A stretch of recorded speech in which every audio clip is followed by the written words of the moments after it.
আসসালামু আলাইকুম। হ্যালো দর্শক, welcome back to my channel lovely's food aroma. আমার বাবার বাড়ি আমি কিছুদিন আগে বেড়াতে গিয়েছিলাম। বাবার বাড়ির পুকুরে মাছ ধরেছিল, সেই তাজা মাছ দিয়ে আজকে আমি আপনাদের আস্ত তেলাপিয়া মাছের বারবিকিউ করে দেখাবো। খুবই সহজ এবং ঘরোয়া মশলা দিয়ে ঘরোয়া পদ্ধতিতে কিভাবে আমরা বারবিকিউ তৈরি করেছিলাম সেই রেসিপিটাই আজকে আমি আপনাদের সাথে শেয়ার করেছি। রাতে আমরা ছাদে বারবিকিউ পার্টি করেছিলাম, সেই মাছটাই দেখাচ্ছি আমি এখন। এখানে আমি একটি তেলাপিয়া মাছ নিয়েছি 400 গ্রামের। মাছটাকে আমি কেটে ধুয়ে ভালো করে চিড়ে নিয়েছি। এখন আমি মশলা দিচ্ছি একে একে। মশলাগুলো আমি খুব ভালো করে মাছের মধ্যে পিটোপিটি মেখে নিব এবং মাছটা যে আমি কেটে চিড়ে নিয়েছি সেই কাটার মধ্যে আঙ্গুল দিয়ে ভালো করে মেখে ঢুকিয়ে দিব আমি। এবং আমি আমার মশলার পরিমাণটা আমার ডেসক্রিপশন বক্সে দিয়ে দেব।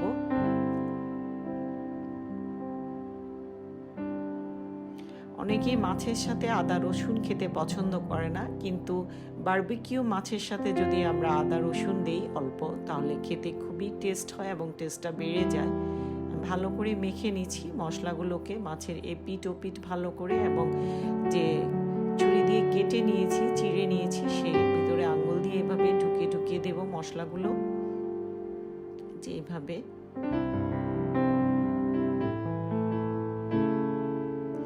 ঝালটা এবং লবণটা আপনারা আপনাদের পছন্দ অনুযায়ী দেবেন।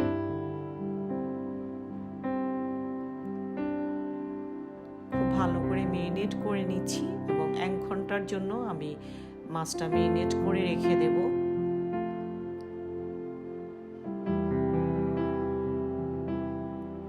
লেবুর রস,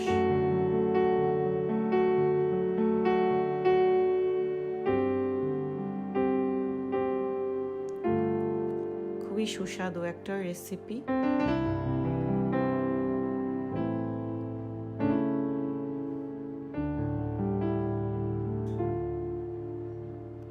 সরিষার তেল,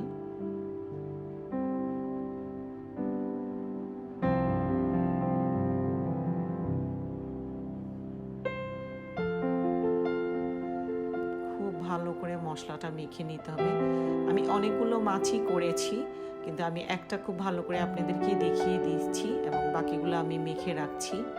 আমি 1 ঘন্টা পরে ফিরে এসেছি। আমার কাছে কোনো ব্রাশ ছিল না, তাই আমি বারবিকিউ যে স্ট্যান্ডটা সেটার মধ্যে হাতে তেল লাগিয়ে নিচ্ছি। তেলটা লাগালে মাছটা যেহেতু নরম থাকে আটকে যাবে না।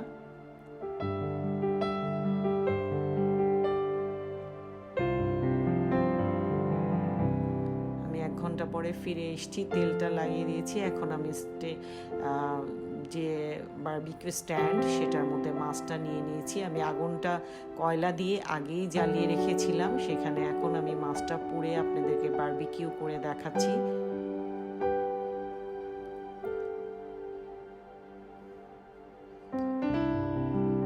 পাঁচ মিনিট পরে আমি আবার মাছটা উল্টিয়ে দেব। আমি একটা চামচ দিয়ে তেল দিয়ে দিচ্ছি। আমি আগেই বলেছি আমার কাছে কোনো ব্রাশ নেই। আমি গ্রামের বাড়িতে আমার বাবার বাড়ির ছাদে আমরা বারবিকিউ পার্টিটা করেছিলাম, সেই রেসিপিটাই আমি দেখাচ্ছি খুবই সিম্পলভাবে। খুবই লোভনীয় হয়েছে এবং পুকুরে ধরা তাজা মাছ, খেতেও খুব টেস্টি হয়েছে।